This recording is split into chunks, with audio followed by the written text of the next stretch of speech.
Sir के लगातार गाने आ रहे हैं। कल मासूम शर्मा के कॉन्सर्ट में एक युवक की मौत भी हो गई चंडीगढ़ में।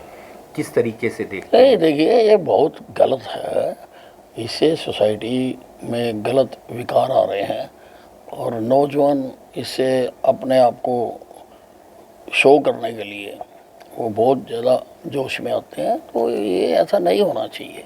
गाने हों अच्छी बात है, लेकिन किसी भी प्रकार का किसी हथियार का उसमें प्रदर्शन नहीं किया जाना चाहिए।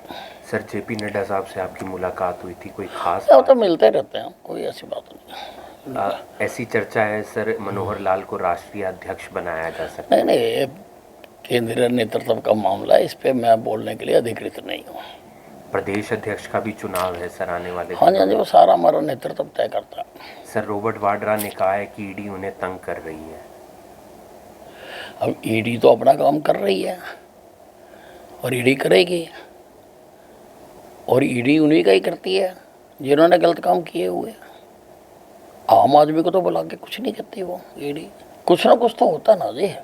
उसकी जांच हो रही है, तो अब उसमें जांच होने से तकलीफ तो हुआ ही करती है, कोई ऐसी बात नहीं है। ऐसी भी बात सामने आई है, उनका एक बयान और आया है कि राहुल गांधी कुंभ में इसलिए नहीं गए क्योंकि वहाँ पे लोगों को दिक्कत होती, और वो लोगों को दिक्कत नहीं पहुँचाना चाहते, वो धर्म की राजनीति नहीं करते हैं। नहीं, राहुल गांधी जी अपने आप को क्या समझते हैं? सारे मुख्यमंत्री गए वहाँ पे, प्रधानमंत्री जी गए वहाँ पे, ये अपने आप को उनसे भी ऊपर मानते हैं। वो जमाना चला गया कांग्रेस का, पर इनकी जो कांग्रेस के ज़माने की जो इनकी गरमाई है ना, वो नहीं जा रही है, इसलिए इस प्रकार के बयान जारी करते हैं ये। संगठन भी नहीं बन पाया कांग्रेस का। नहीं, संगठन बनाने के लिए एक से ज़्यादा लोगों का होना जरूरी होता है।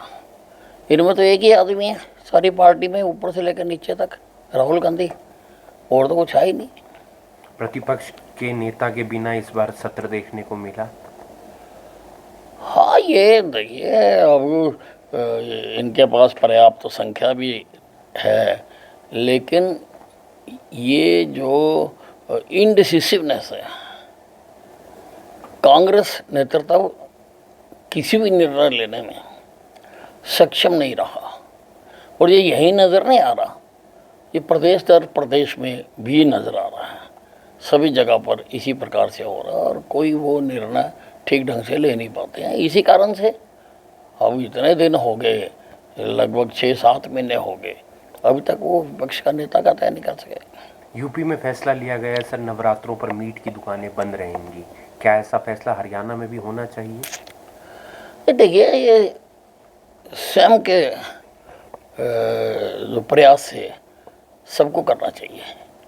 एक दूसरे के धर्म का सम्मान करना, ये हमारे संविधान में भी लिखा हुआ है, और हमें ज़रूर करना चाहिए। कुछ ज़रूरी नहीं होता कि सब काम सख्ती से और कानून से किए जाएं, अपने स्वयं की प्रेरणा से भी ऐसा करना चाहिए। आप भी लगातार पहले बस स्टैंड का निरीक्षण कर रहे थे, बसों में जा रहे थे, क्या आगे भी जारी रहेगा? क्योंकि अभी तो सत्र चल रहा था। नहीं नहीं, बिल्कुल जारी रहेगा। ये तो मैं बैठा हुआ भी मॉनिटर करता रहता हूँ सब जगह से, और सब तरह से हम बिल्कुल ठीक करने की कोशिश कर रहे हैं, और बिल्कुल ठीक कर देंगे। कहीं पर कोई, मेरे विभाग में तो किसी में भी वो गड़बड़ मैं करने नहीं देता हूँ।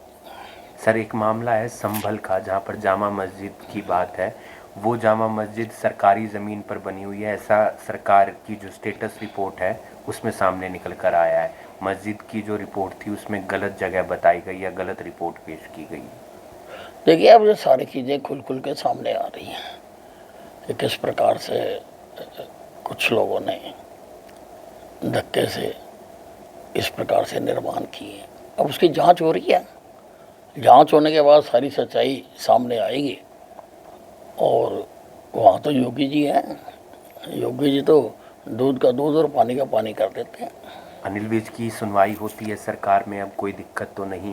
विधायक बिल्कुल, मैं खुद सरकार हूँ, मैं खुद सरकार हूँ। मंत्री जो होता है वो सरकार ही होता है, इसलिए किसी से कोई मेरी शिकवा या शिकायत नहीं होती कभी। सर 21 दिन तक सत्र विधानसभा वो चला बजट, तो आपने भी काफ़ी मुद्दे उठाए होंगे, कैसा रहा इस बारी का?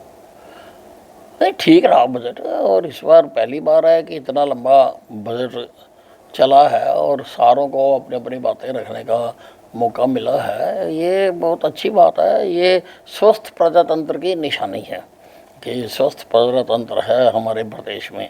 और इतना लंबा नहीं तो सरकारें तो भागने की कोशिश करती हैं, सरकारें तो कोशिश करती हैं छोटे से छोटा हो, ताकि ना कोई प्रश्न पूछे ना किसी का जवाब देना पड़ेगा। हरियाणा में कई योजनाएं परियोजनाएं हो रही हैं, केंद्र से भी मंत्रियों के आने की सूचना है।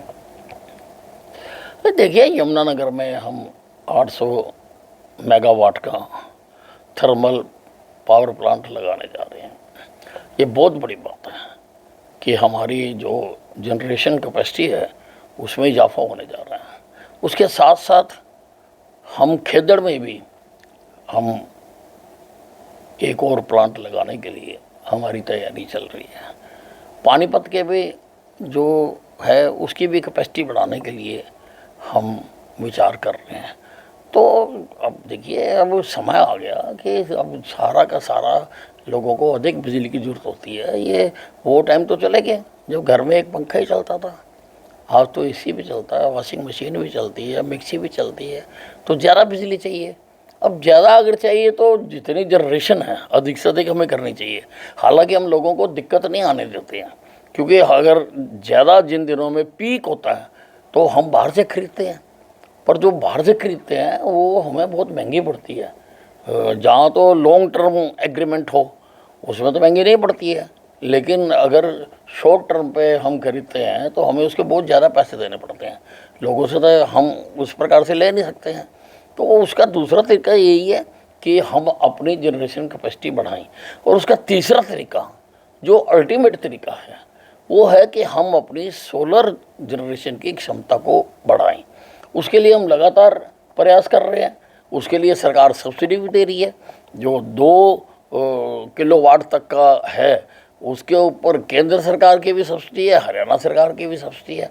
तो अगर सब लोग अपनी छतों पर, रूफटॉप पर, जो प्रधानमंत्री जी की सूर्य घर योजना है कि हर आदमी अपने घर पर लगाएगा, तो यकीनी तौर पर हमें बहुत लाभ होगा। और हम गांव के लिए भी एक पायलट प्रोजेक्ट चलाने जा रहे हैं कि हम जब हर आदमी ट्यूबवेल का या घर में सोलर का कनेक्शन ले, वो कर नहीं पाते हैं, तो हम गांव हमने कुछ देख लिए हैं जहाँ पे हम सोलर पावर हाउस लगा देंगे कि किसी सबको अलग लगाने की ज़रूरत नहीं होगी। गांव में एक लगा देंगे जितनी वहाँ पर ज़रूरत है, वहीं से हम ट्यूबवेल को देंगे। और डे लाइट तो हमें बहुत सस्ती पड़ती है, जो दिन की होती है। रात की भी अगर चलानी पड़े तो बैटरियों का खर्चा भी लगता है, लेकिन दिन की चलानी पड़े।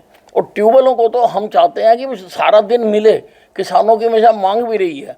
और मैं ये चाहता हूँ कि जिस प्रकार से दफ्तर में आदमी जाता है और शाम को घर आ जाता है और अपने बच्चों के साथ खेलता है, शाम को उनको लेके बाजार जाता है, रात को घर रोटी खाता है, उसी प्रकार से किसान भी करे। किसान को भी अब बेमतलब सारी से रात जागना पड़ता है, तो हम उससे छुटकारा दिलाना चाहते हैं।